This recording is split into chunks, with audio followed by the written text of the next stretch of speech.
Hola, queridos amigos y queridas amigas. Nuevamente nos encontramos para tener un espacio de diálogo basado en la palabra de Dios. Y estamos dedicando un tiempo especial a lo largo del mes de marzo para hablar acerca de las mujeres y la mujer en la Biblia. Empezamos hablando un poco acerca de Eva, la madre de todos los vivientes, y a partir de la cual empieza la historia de la humanidad, ya que creada por Dios, al igual que Adán, es la madre de todos los seres que vinieron luego. Eva representa muchísimas cosas, pero Eva simplemente es el comienzo de una historia de mujeres que marcan también el relato bíblico. Ahora bien, déjame decirte una cosa. Si tú vas a los evangelios, simplemente a los evangelios, no te digo al Antiguo Testamento, pero si vas a los evangelios y, por ejemplo, buscas la genealogía de Jesús en el evangelio de Lucas, no vas a encontrar que se menciona ninguna mujer. No debiéramos olvidar, como bien lo mencioné en el tema anterior, que la historia de las mujeres bíblicas se da en el marco del patriarcado, de la época patriarcal, donde las mujeres en realidad no tenían autoridad, no tenían poder. Las mujeres simplemente eran propiedad del padre, eran propiedad del marido, eran propiedad del hermano mayor, en ausencia de padre y marido, pero las mujeres no eran libres, ellas dependían constantemente del varón. Incluso se llegó al punto de que el testimonio de una mujer no se aceptaba a menos que estuviera confirmado por el de un varón, y ese varón podía ser un niño de 6, 7 años. Así que fijaros cuál era el rol de la mujer en aquella época. El patriarcado realmente dominó la vida de la mujer y la mujer vivió a la sombra del varón durante todo el periodo patriarcal, que incluye el periodo cuando Jesús desarrolla su ministerio. Este hecho de que en la genealogía no aparezca ninguna mujer es parte de lo que era la costumbre. Las mujeres no contaban. De hecho, cuando se habla del milagro de la multiplicación de los panes, las veces que Jesús hace el milagro de multiplicación de panes, los números que se presentan en los evangelios son de hombres, y dice sin contar las mujeres y los niños. Así que es sorprendente cuando vamos al Evangelio de San Mateo y encontramos que en el Evangelio de San Mateo sí se mencionan en la genealogía de Jesús mujeres. Y esto nos deja a nosotros una lección muy importante. Mateo dice en el versículo 21, y dará a luz un hijo y llamará su nombre Jesús, porque él salvará al pueblo de sus pecados. Mirad, Jesús vino como salvador de toda la humanidad, de toda. Y al venir como salvador de toda la humanidad, no podía haber ninguna diferencia, ninguna distinción de género en todo lo que tiene que ver con el orden de la salvación.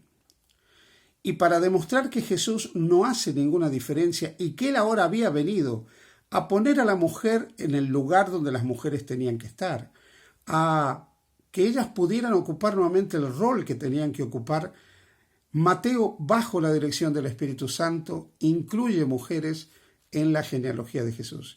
Y pone mujeres que probablemente en otro contexto no hubieran sido mencionados, porque cuando nosotros leemos la historia de estas mujeres, vemos que son mujeres que, podríamos decir, estuvieron marcadas por conducta pecaminosa o no venían del pueblo de Israel y por lo tanto no eran étnicamente puras.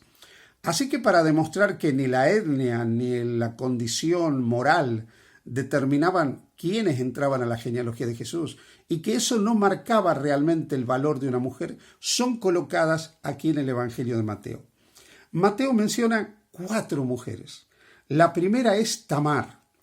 Tamar, que había sido nuera de Judá, uno de los descendientes de Jacob, que había perdido a 2 de sus maridos y que cuando no se le entregó el tercer hijo de Judá, hizo toda una estrategia para poder quedar embarazada y se prostituyó con Judá. Se hizo pasar por una prostituta para que Judá finalmente tuviera relaciones con ella y pudiera tener descendencia. Lo primero que quiero que notes en esto que te estoy hablando de Tamar es a lo que muchas mujeres en el periodo patriarcal tenían que llegar para poder ser consideradas valiosas, dignas. ¿Por qué Tamar se prostituye delante de Judá? ¿Por qué Tamar está tan desesperada por tener un hijo? Porque una mujer que no tenía un hijo no tenía ningún valor. una mujer que no podía dar descendencia, que no podía procrear, era considerada una mujer que no servía absolutamente para nada. Y eso es tremendo. Yo me imagino el peso que debe haber tenido Tamar desde el punto de vista emocional, desde el punto de vista psicológico, desde el punto de vista de lo que había en su interior. En la desesperación prefiere prostituirse para poder tener descendencia y no ser considerada una mujer, una palmera, porque el nombre Tamar está asociado a una palmera que no diera frutos. Esto es terrible, terrible lo que las mujeres tenían que hacer para ser dignificadas, para ser empoderadas en los días del Antiguo Testamento. La otra mujer que aparece es Rahab. Rahab, queridos amigos, amigas, hermanos, hermanas, fue una prostituta. Ejercía la prostitución en Jericó. Y esta prostituta que va a proteger a 2 espías que son enviados por Moisés antes de la caída de Jericó para ver la ciudad, para ver el muro, para investigar qué pasaba en Jericó, ella los protege en la casa que era básicamente un prostíbulo, porque ella se prostituía en ese lugar, y ahí los escondes. Y va a ser una prostituta pagana, una prostituta gentil, la que va a salvar a estos espías enviados por Moisés. Ella finalmente acepta al Dios de Israel, cree en el Dios de Israel, se salva junto con su familia por aceptar al Dios de Israel y va a pasar a formar parte de la genealogía de Jesús. Pero la pregunta es, si Rahab no hubiera aceptado, no hubiera cuidado de los espías, hubiera sido una ramera más, hubiera sido una prostituta más. Si una prostituta está en la genealogía de Jesús, es porque finalmente ella se integró al pueblo de Dios, porque ella formó parte del pueblo de Dios siendo una pagana. Y luego aparece Ruth, la moabita, la del libro de Ruth. Y esta mujer era de Moab, étnicamente no era pura. Así que fijad, nos encontramos con una mujer que desde el punto de vista étnico no era pura. Y sin embargo va a formar parte de la genealogía de Jesús. Porque si algo nos quiere mostrar Jesús, es que la raza no hace valioso a nadie. Y mucho menos la raza no hace valiosa a una mujer, ni hace indigna a una mujer. Así que hasta aquí encontramos una mujer que se prostituye, una que ejercía la prostitución, pero cuida de los espías enviados por Moisés, y otra que no era de raza hebrea y no formaba parte del pueblo de Dios dentro de la genealogía de Jesús.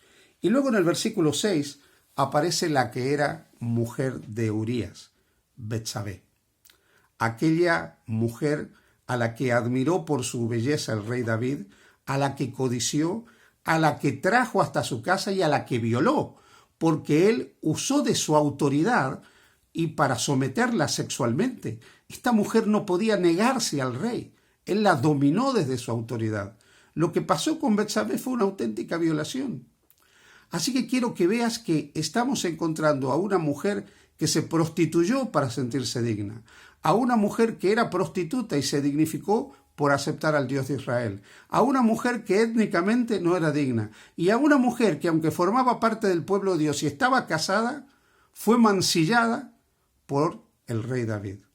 La historia de estas 4 mujeres muestra la historia de dominio del hombre sobre la mujer, porque Tamar no hubiera sido nada si no tenía un hijo. Ruth no hubiera sido nada, Rahab no hubiera sido nada si no cuidaba de 2 espías. Ruth no hubiera sido nada si no hubiera estado casado con un varón hebreo y finalmente terminó como esposa de Booz. Y Betsabé no hubiera sido nada, absolutamente nada, si finalmente el rey no la tomaba como mujer, porque la hubieran apedreado. Sin el hombre, la mujer en los días del pueblo de Israel no valía nada.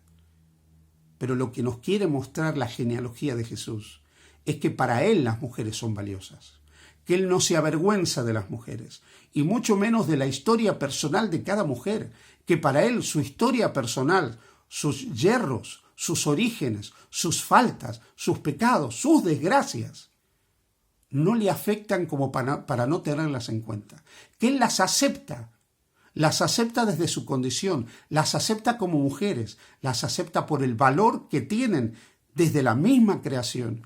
Y si algo vino a hacer Jesús, es para mostrar que la mujer tiene valor, para dignificar a la mujer. Por eso no tuvo problema en tener discípulas, por eso no tuvo problema en tener mensajeras, en enviarlas a anunciar su resurrección, por eso no tuvo problema en rodearse de mujeres que aprendían de Él.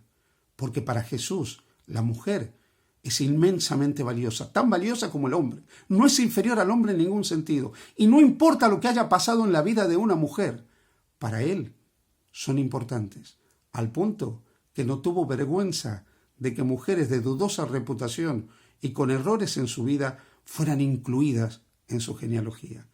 Porque el amor de Jesús todo lo acepta, todo lo cubre y todo lo perdona. Y no hay hombre en esta tierra que haya amado a las mujeres y las haya dignificado más que Jesús. Que Dios te bendiga. Feliz día junto a Jesús.